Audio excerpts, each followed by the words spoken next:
السلام علیکم ورحمۃ اللہ وبرکاتہ۔ وعلیکم السلام ورحمۃ اللہ وبرکاتہ۔ آج ہم ایک ایسے موضوع پر بات کر رہے ہیں جو بہت سے لوگوں کے دلوں کے بہت قریب ہے، یعنی سورہ یاسین کی اہمیت اور اس کے فضائل۔ جی بالکل۔ ہمارے پاس جو مواد ہے اس میں اسے قرآن کا دل کہا گیا ہے اور اس کی تلاوت کے بہت سے حیران کن فوائد بتائے گئے ہیں۔ جی ہاں، یہ بات تو تواتر سے ملتی ہے۔ تو آج ہم کوشش کریں گے کہ ان ذرائع کی روشنی میں سمجھیں کہ اسے یہ مقام کیوں حاصل ہے اور یہ فائدے کیا ہیں۔ اچھا، تو آئیے اس موضوع میں گہرائی سے اترتے ہیں۔ ضرور۔ واقعی سورہ یاسین کی فضیلت تو خیر بہت سی روایات میں بیان ہوئی ہے، اور یہ دیکھنا بڑا دلچسپ ہے کہ اسے قرآن کا دل کیوں کہا جاتا ہے۔ ہاں، یہ دل والی بات۔ جی، یہ صرف ایک نام نہیں، اس میں بڑی گہرائی ہے۔ یہ اس کی روحانی مرکزیت کی طرف اشارہ ہے۔ بالکل، تو اسی سے شروع کرتے ہیں۔ وہ جو حدیث ہے ترمذی کی کہ ہر چیز کا ایک دل ہوتا ہے اور قرآن کا دل یاسین ہے۔ جی، اور مواد میں یہ بھی ہے کہ جو اللہ کی رضا کے لیے پڑھیں اس کے گناہ معاف۔ تو اس دل ہونے کا مطلب کیا ہے؟ کیا یہ صرف تشبیہ ہے؟ اچھا سوال ہے۔ دیکھیے، علماء نے اس کی جو تشریح کی ہے نا، وہ بڑی خوبصورت ہے۔ جیسے جسم میں دل، وہ زندگی دیتا ہے، توانائی دیتا ہے۔ صحیح۔ تو کہا جاتا ہے کہ سورت یاسین قرآن کے بنیادی مضامین جیسے توحید، رسالت اور خاص طور پر مرنے کے بعد جی اٹھنا، آخرت، اچھا۔ آخرت کا بیان، جی۔ ان کو اتنے جامع انداز میں بیان کرتی ہے کہ گویا یہ پورے قرآن کی روح کو اپنے اندر سموئے ہوئے۔ یعنی یہ قرآن کے مرکزی پیغام کا نچوڑ ہے۔ بالکل، نچوڑ کہہ لیں۔ تو اس کی تلاوت صرف الفاظ دہرانا نہیں، یہ ایمان کو تازہ کرتی ہے، دل میں ایک خاص قسم کی روحانی توانائی بھرتی ہے۔ یہ ایک تجربہ ہے، صرف علمی بات نہیں۔ سمجھ آئی۔ یعنی یہ آخرت پر ایمان کو زندہ رکھتی ہے، اس لیے دل ہے۔ اچھا، تو پھر وہ دوسرا بڑا فائدہ جو بار بار آیا ہے، گناہوں کی معافی کا۔ جی۔ ترمذی اور بیہقی کے حوالے سے کہ خلوص نیت سے پڑھنے والے کی مغفرت ہو جاتی ہے۔ یہ کس قسم کے گناہ ہیں؟ مطلب چھوٹے یا بڑے بھی؟ کوئی شرط ہے اس میں؟ جی، یہ اللہ کی بہت بڑی رحمت ہے۔ بنیادی شرط تو ذرائع میں واضح ہے کہ نیت خالص ہو، یعنی صرف اللہ کی خوشنودی مقصود ہو۔ ٹھیک۔ تو جب اس نیت سے پڑھا جائے تو اللہ تعالیٰ چھوٹے گناہ یعنی صغیرہ گناہ وہ معاف فرما دیتے ہیں۔ اچھا۔ اور بعض علماء کہتے ہیں، اور روایات کا اشارہ بھی ہے، کہ اگر سچے دل سے توبہ بھی شامل ہو، ندامت ہو، آئندہ نہ کرنے کا عزم ہو، تو یہ کبیرہ گناہوں کی معافی کا بھی ذریعہ بن سکتی ہے۔ اچھا، یعنی توبہ کے ساتھ۔ جی، توبہ کے ساتھ۔ یہ اللہ کی رحمت پر ہے۔ ایک جگہ وہ تعبیر استعمال ہوئی نا کہ یہ دل پر لگے گناہوں کے زنگ کو صاف کرتی ہے۔ زنگ صاف کرنا، واہ! جی، گویا روح کی صفائی کا ایک عمل ہے، بندے کو اللہ کے قریب لانے کا ذریعہ۔ یہ تو بہت اہم بات ہوئی۔ اچھا، اب ذرا آتے ہیں دنیاوی معاملات کی طرف، کیونکہ ذرائع میں صرف آخرت نہیں، دنیاوی مشکلات کا بھی ذکر ہے۔ جی ہاں، بالکل ہے۔ کہا گیا کہ رزق کی تنگی ہو، کوئی بیماری ہو، قرض کا بوجھ ہو، دشمن کا ڈر یا رشتوں میں کوئی مسئلہ، تو سورت یاسین پڑھنے سے آسانیاں ہوتی ہیں۔ صحیح۔ اور یہاں واقعی دلچسپ بات یہ آ رہی ہے کہ ایک بزرگ کا قول بھی نقل ہوا ہے کہ صبح کے وقت پڑھ لی تو دن بھر کے کام آسان ہو جاتے ہیں۔ بالکل، اسی لیے تو اسے بعض اہل علم نے ایک طرح کا روحانی نسخہ کہا ہے مشکلات کے حل کے لیے۔ اچھا، روحانی نسخہ۔ جی، اور اس کا اثر صرف یہ نہیں کہ مشکل دور ہو، بلکہ رزق میں برکت آتی ہے، وسعت آتی ہے، اور ایک بہت اہم چیز، دل میں قناعت پیدا ہوتی ہے۔ قناعت یعنی اطمینان؟ جی، اطمینان، شکر گزاری، جو ملا ہے اس پر دل مطمئن ہو، یہ خود بہت بڑی دولت ہے۔ بے شک۔ اور صبح فجر کے بعد پڑھنے کی خاص تاکید ملتی ہے، جیسے پورے دن کے لیے اللہ کی مدد حاصل ہو گئی۔ یہ توکل کو مضبوط کرتی ہے۔ اچھا، توکل یعنی بھروسہ؟ جی، لیکن توکل کا مطلب ہاتھ پہ ہاتھ دھرے بیٹھنا نہیں، یہ بھی سمجھنا ضروری ہے۔ ہاں، یہ وضاحت اہم ہے۔ اپنی پوری کوشش کرنا اور نتیجہ اللہ پر چھوڑنا۔ سورت یاسین اس بھروسے کو طاقت دیتی ہے۔ بہت خوب۔ اچھا، اسی سے جڑی ہوئی بات، دعا کی قبولیت اور دل کا سکون، یہ بھی ذکر میں آیا ہے۔ یقیناً۔ کہ اس کی تلاوت سے دعا قبول ہونے کا امکان بڑھتا ہے اور دل کو نور اور روح کو سکون ملتا ہے۔ یہ کیسے ہوتا ہے؟ دیکھیں دعا کی قبولیت کا تعلق بھی تو دل کی حالت سے ہے نا۔ جی جب کوئی اللہ کا کلام پڑھتا ہے، خاص طور پر یاسین جیسی مؤثر صورت، تو دل میں نرمی آتی ہے، اللہ کی عظمت کا احساس بڑھتا ہے۔ اس کیفیت میں جو دعا نکلتی ہے اس میں خلوص زیادہ ہوتا ہے، صحیح۔ اور اللہ کو ایسی ہی عاجزی والی دعائیں پسند ہیں۔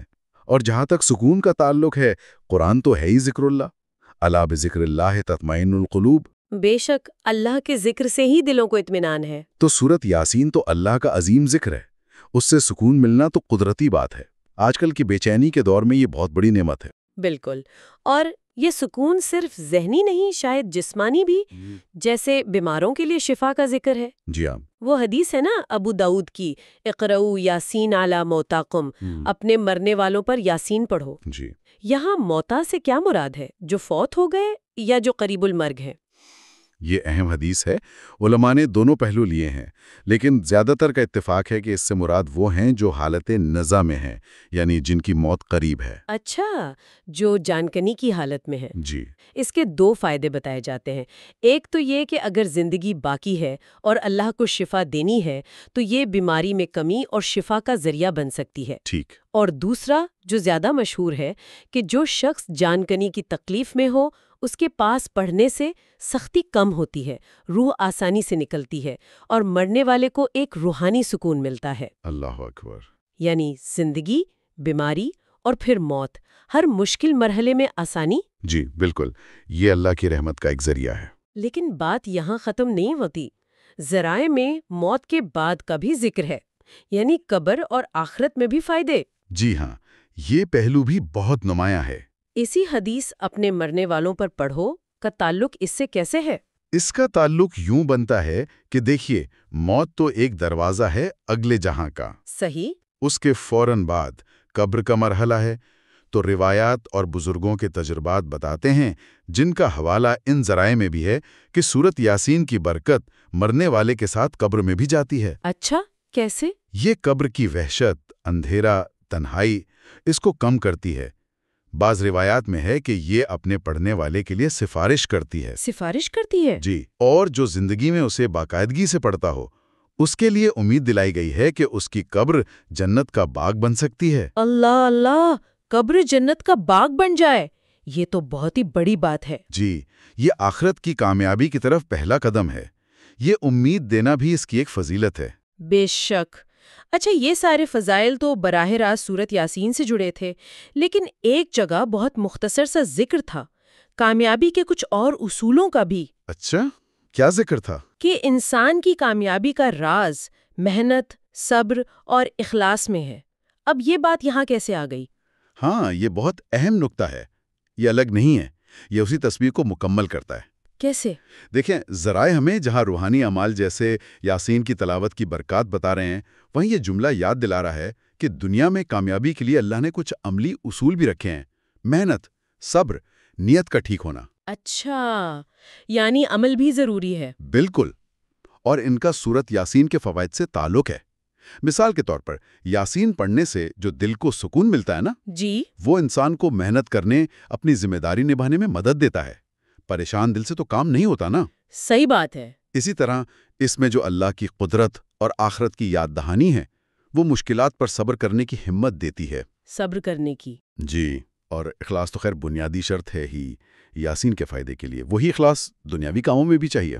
یعنی دونوں ساتھ ساتھ چلتے ہیں، روحانی عمل اور دنیاوی کوشش۔ بالکل، لازم و ملزوم ہے، ایک دوسرے کو طاقت دیتے ہیں۔ روحانیت عمل کو بہتر کرتی ہے اور عمل میں اخلاص روحانیت کو بڑھاتا ہے۔ واہ، یہ تو بہت ہی جامع بات ہو گئی۔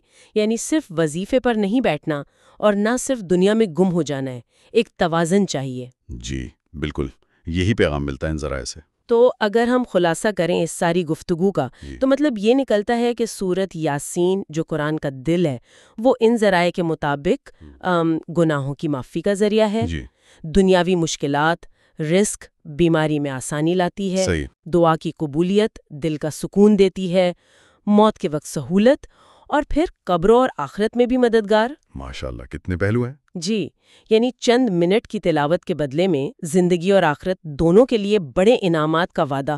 شاید اسی لیے اسے روزمرہ کا حصہ بنانے کی اتنی بات کی جاتی ہے۔ بالکل درست، اور یہاں یہ بات فیسینیٹنگ ہے کہ ایک صورت انسانی زندگی کے تقریباً ہر پہلو کو، روحانی، جذباتی، جسمانی، معاشی اور حتیٰ کہ موت کے بعد کی زندگی، سب کو محیط ہے۔ صحیح۔